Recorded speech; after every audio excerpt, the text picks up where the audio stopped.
आज नीति आयोग के सदस्यों से, उनके अफसरों से लंबी वार्ता हुई। राज्य के लगभग सभी विभागों के संदर्भ में हम लोगों ने चर्चाएं की। बाकी चीज़ें ऑफिस की तरफ से आपको उपलब्ध होगा, लेकिन मोटा मोटे तौर पर हमने जो बाकी अपनी बातें रखी है कि जिस राज्य से देश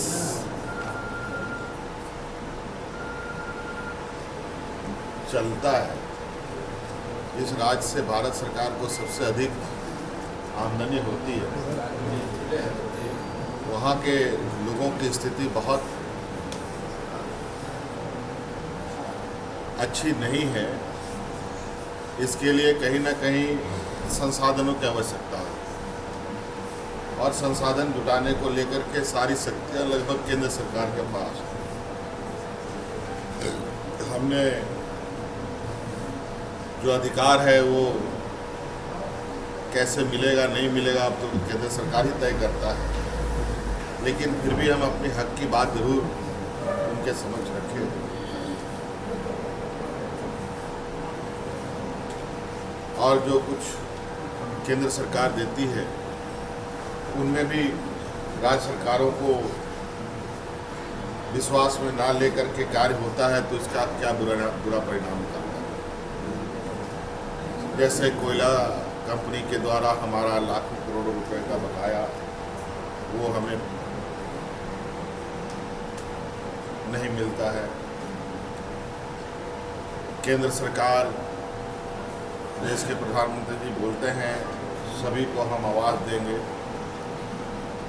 लेकिन अभी भी हमारे 8.5 लाख लोगों का जिनका सर्वे करके रिपोर्ट दिया हुआ है वो भी आवंटन नहीं हो रहा। उसके हिस्से का जो हमें वित्त सहायता चाहिए वो नहीं प्राप्त हो रहा है, जिससे हम राज्य के गरीबों का आवास आवंटन नहीं कर पा रहे, आवास उपलब्ध नहीं करा पा रहे। इसके अलावा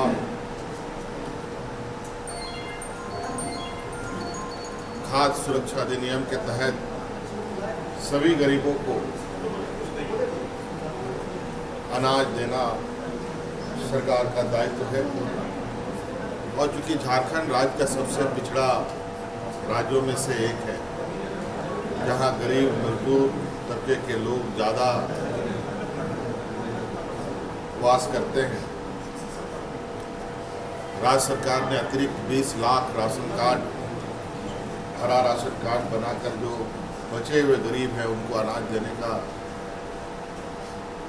जो योजना बनाया है, और उस योजना के तहत जो FCI से हम अनाज लेना चाहते हैं, लेकिन FCI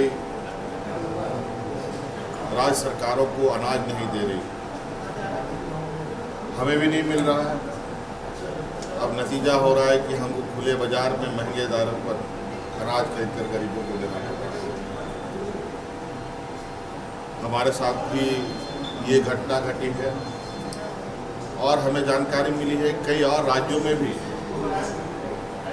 FCI अनाज नहीं दे रही। ये काफ़ी चिंता का विषय है। उसके साथ साथ जिस तरीके से केंद्र सरकार जिलों में अस्पताल खोलने का निर्णय लेती है और अस्पताल आधो अधूरे बनकर प्रधानमंत्री से उद्घाटन करा लिया जाता है, उस समय तो कोई सवाल नहीं उठता, लेकिन उद्घाटन के उपरांत सुदूरवर्ती क्षेत्र में जब मेडिकल कॉलेज की परिकल्पना की जाती है या खोली जाती है,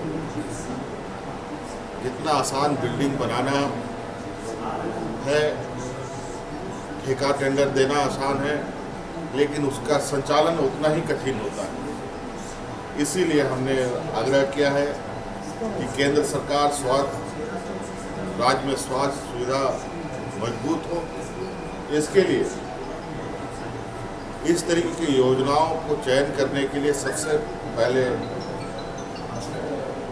या राज्य सरकार को इसकी स्वायत्तता दी जाए कि ये अस्पताल कहाँ खुले, कहाँ चलेगा। नहीं तो इन ग्रामीण क्षेत्रों में कोई भी फैकल्टीज जाने को तैयार नहीं है। उदाहरण के तौर पर आपने खुद ही देखा है, 10 साल से अधिक हो चले हैं, राज्य को एम्स जैसा मेडिकल कॉलेज स्वीकृत हुआ है और आज वो एम्स ओपीडी से ऊपर आगे नहीं चल पाया। तो कमोवेश यही स्थिति इन मेडिकल कॉलेजों की भी होगी। तो ये सारे कुछ महत्वपूर्ण बातें हमने बताई हैं। बाकी चीज़ें आपको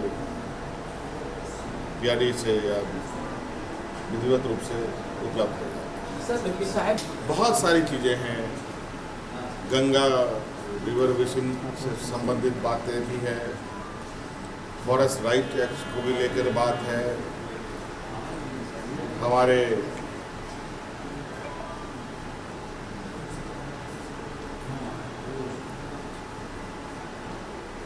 जो महिला कल्याण से संबंधित बातें हैं, कई सारी बातें हैं।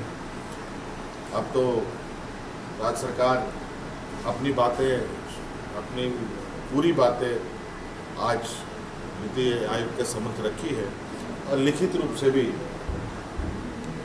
नीति आयोग के समक्ष उपलब्ध कराई।